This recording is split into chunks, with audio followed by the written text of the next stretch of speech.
So thank you for the introduction. So today I will be talking about designing for customer engagement in retail. And often we see this statement, it's now online retail versus brick and mortar retail. But what I want to talk about is how these two can actually be together and be one. So who am I? I'm Marcel Schouwenaar, like in the introduction. I'm a partner at The Incredible Machine. The Incredible Machine is a design consultancy. We are basically three partners, which are both designers and nerds, and in the middle we make beautiful user experiences and concepts for connected products. Some of our clients include Lego and Philips and banks and aerospace clients, but today we're going to talk about retail. Now, as you may see from our clients, we're not typically a retail expert, but come on, we are all retail expert in some sense. This is the mall that I grew up across from the street from my parents' house. This is where I met people in the street, where I met my neighbors, where I played with my friends. I had my finest moment in my childhood when I won a Lego building competition in the local toy store. And even nowadays, I live amongst the shops in a beautiful city in the Netherlands, which is amazing to see people shop and have a bustling city center around your front door. And if I travel, I love, I don't even like shopping actually, but I love to go to, special shops that I don't have in the Netherlands. So retail matters, and it's important that we try to reinvent retail because maybe it cannot survive many of the threats from online retail. So, first of all, I would like to go to a bit of a model of value creation. Like in the early days, when we're still an agricultural society, we would have commodities extracted from the land. Later in the industrial age, we made goods. We had canned beans, and we sold our stuff in shops. Then later, we went to add services to our goods. For instance, the milkman would go past your house, so you pay a little extra for the milk, but it was brought to your house. And then even later, we were building experiences. So we were building the experience economy. So imagine I can get a cup of coffee at any bar in the Netherlands, but Starbucks adds a really nice experience to it. So that's the experience economy. But what's happening now is that on the service layer, online retail is doing an amazing job. You can get in the Netherlands, but also here in China, in the United States, you can have your online ordered products at home in a couple of hours. So if we look at retail, every type of market had its own type of retail. This is like how we were selling goods, and then we were adding services, and then we had the whole experience. But what we see now is this. We were shopping from home, and that leads to eventually this. This is an empty shopping mall in the United States, but even where we live in the Netherlands, there are a lot of empty shops, which is a waste. So it's not the end of brick and mortar retail, but it's like a survival of the fittest and best fitting shopping experience with our 21st century customer. So why do we shop? So I dove into the motivations of people, why they shop. And it basically stretches like two ends of the spectrum. One side is utilitarian, and the other side is hedonistic. At one side, we just shop because we need stuff. I need stuff to eat, and it's easy to go to the supermarket and get it all. The other side is, I like to shop. I like to do it together with my mom or my girlfriend, or I love to go to a store where I meet people that I like to look at. So the challenge is, can we design a meaningful shopping experience with leverage of online retail? So that's a question we dove into, and we kind of like made a model of how to approach this, what levels there are to engage with IoT technologies in the retail. And first of all, there's the solution layer. Solution layer is very much focused about how to have information move back and forth between the physical and the virtual world. And there's the in-store experience, where you can actually experience technology. technology, and it makes something nice out of your experience. And the other two steps, I will get there in a moment. First of all, the solutions. We see a lot of solutions now being introduced in retail, already IoT solutions, like in-context information. The e-paper displays, they can now display the most accurate prices right from online resources. We have self-scanning apps, which basically retrieves the information with barcode from some kind of online resource.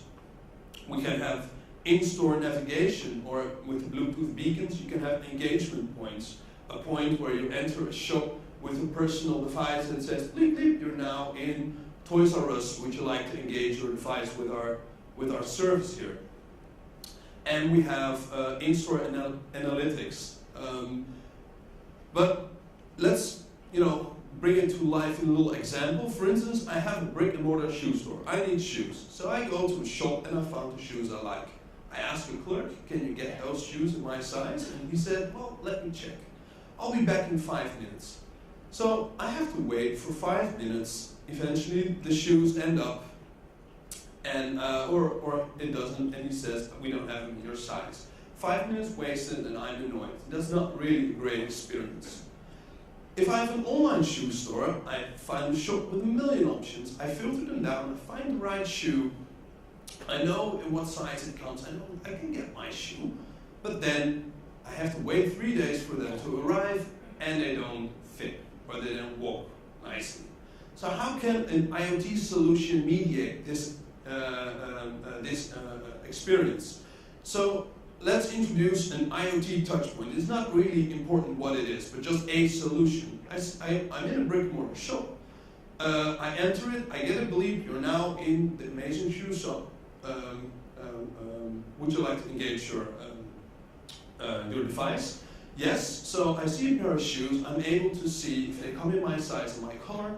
I order them from the back, and then a store clerk comes bringing the shoes, and I immediately have a kind of interaction, and I can find, he advises me to find the right shoes or not. So this is an example of how a solution creates a better shopping experience. And there it comes, the word experience. Because the in-store experience is actually what the solutions will bring about. They bring a better experience in shopping. So the word experience is a bit troublesome. What is an experience? Every use of a product or every visit is an experience. But it can be a boring experience, can be exciting. But if you're talking about the experience, we're talking about, we have kind of like intended experience. You want the customer to experience something. So, and we most often talk about meaningful experiences. Now, I borrowed this model of a meaningful experience, and often designers are considered to be people who design products or do innovation, which is true, but eventually what we do is we want to have people experience, and have an experience. We want to feel people excited or happy or relieved, or that's what we want to achieve. So when you see products and innovations, that will change all the time, but the people side, that will kind of like in 100 years, we will still be designing products that make you feel happy. So design is basically connecting innovation with a meaningful experience. So can you design a meaningful experience for a store? Well, this is an example. It's not our example, I have to be honest. This is the Nike fuel station. Nike said we're going to launch our fuel band, like a Fitbit, but then different, and we want to have customers feel excited about technology. So they built a experience in the store that you can feel excited by technology and play with technology and interact with their devices. We had also a case at our office, at our practice. A client asked us, all right, can you develop a solution for item level tracking technology for luxury products in our in luxury retail? And we said, sure, we can do that. So we did a proof of concept. We played around with Arduinos. We made something that actually worked, that did exactly what the customer intended. But then we said, all right, this is going to be expensive if you roll this out in a shop. What will make it worth the investment? And the answer is, it's the experience you want your customer to prefer your store over another store or even online store. What can we do to make an experience, and what kind of experience can we make? So we said, all right, we want a customer to have an experience that exploring products and finding the right product becomes an inspiring and exciting process. So we developed a lot of scenarios to investigate this, and one example, for instance, is this. As a customer, I enter the shop and I want to find the right product. I engage my device, like I told, with a solution, and I immediately have the option to filter all the options in the store. I say, well, I don't want to spend more than $200, or I want to have something that, for my girlfriend, so show me only the women products, and then all the products are getting highlighted in the actual store. So I can walk around, I can try them out, I can maybe, it's luxury retail, so it's very expensive, I don't want to buy it maybe immediately, I want to think about it. So I have a short list of favorites, and then I want to go home and think about it some more. But the retailer knows already that I was interested in a short list of some products. So he sends me an offer I can't refuse, and hopefully that converts me into a purchase of a product. So this is an experience, and how can you move from an experience to designing a product? That's where the touch points come in. When we design an experience like this, we see, all right, what do you need in terms of like, where does the virtual and the physical world meet? So for instance, a mobile application and an iBeacon, that's a touch point we need, and we need a product that can highlight products on demand. So that's a touch point. So when we move on with the project, we said, all right, this is what we want to achieve. Now we can define the solutions we need to make this. So we investigated technology, we designed a system architecture, we did a feasibility study, and now we are currently waiting for them to start developing the pilot store. But there is a little problem with in-store experiences. And that is, if you try to confine the experience to just the store, you have to get attention of people, interest them in your products, then make them want your product and actually buy your product, all within, somewhere in between the shopping window and the checkout. And that's not really a viable model anymore for this day and age. So we say consider the total customer journey.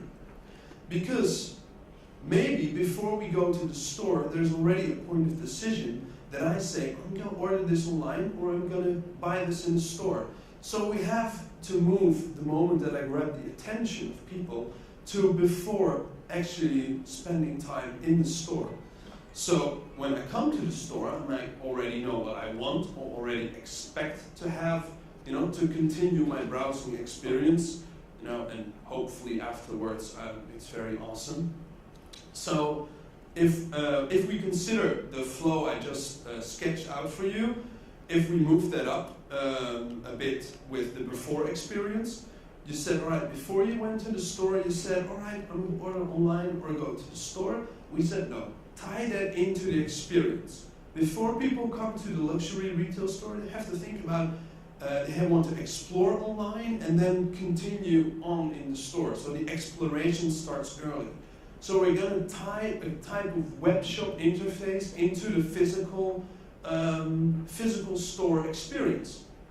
So you can now browse your perfect product at home. You make a profile to store that selection. You go into the store, and instead of engaging the device, etc., we slightly adapt the flow into, you enter the shop with your device and you immediately see all the products you pre-selected highlighted in the store, and maybe the clerk, shopping clerk already knows when you enter the store, hey, that's Marcel Schouwenaar, he's in for a wedding ring for his girlfriend, so I know I'm gonna help him out with the purchasing process. So really try to tie into the before experience. Then I want to conclude this presentation with the next level of how to apply IoT technology in stores. Because if you think about it, you can rethink retail with the technology that's available today in a whole other way of how to do business. For instance, and this is a case study, this is a shop, this was one of our first projects we did in the Incredible Machine. Together with our client, we developed the T-Lab. It's in Rotterdam. What it does is our client asked us, all right, can you design a laboratory for our customers where they can invent their own products and resell to their peers? So what we said, all right, we want to create a perpetual loyalty program that engages customers and promotes sharing. Well, it's a pretty heavy statement to start with, but we said, all right, we're going to create an experience that's about ownership and being celebrated as a customer. So the store is actually, you own a piece of the store. So this is the process we went through. First we did some framing from what I just did, try to define what you want to do, develop scenarios, define the concepts. We didn't have money for a prototype because it's expensive. Like you said, sometimes you just have to, dive straight into testing it out in the wild. And that's what we did. By the way, if you want to know more about the design process, we're hosting a workshop right after this session next door here. But let me talk you to the customer journey of the T-Lab. The idea is, maybe the first customer has to walk through a street and he says, the T-Lab, what's that? All right, let's go and check it out. So he enters the store and there are all iPads scattered around the lab, and he can compose a tea he wants from ingredients available in a list. So he says, I want this. And then a little printer in the kitchen will print out a recipe for the cook to make it. And he gets his product exactly how he wants it. So the customer tries it out, and he says, whoa, that was an amazing tea. And there's a code on the tea cup. He can scan it. And by scanning it, he can give the tea a name, and from that moment on, it will be available at all branches under that name. So hopefully he's proud of being creative and created something beautiful. So he shares his tea with all his friends. He said, go check it out. And this is kind of like the onboarding perpetual process we've foreseen, that people will go out and buy the berry blast made by what's his name again? Joey. So Joey now gets rewarded actually in points for his people purchasing his tea. So we built this, and I have to admit it's not too heavy on the IoT factor. There are plans to roll out all kinds of interactive touchpoint in stores, but for now it's basically using off-the-shelf IoT solutions. And are now running a pilot with an app we made, and a lot of people are creating delicious teas.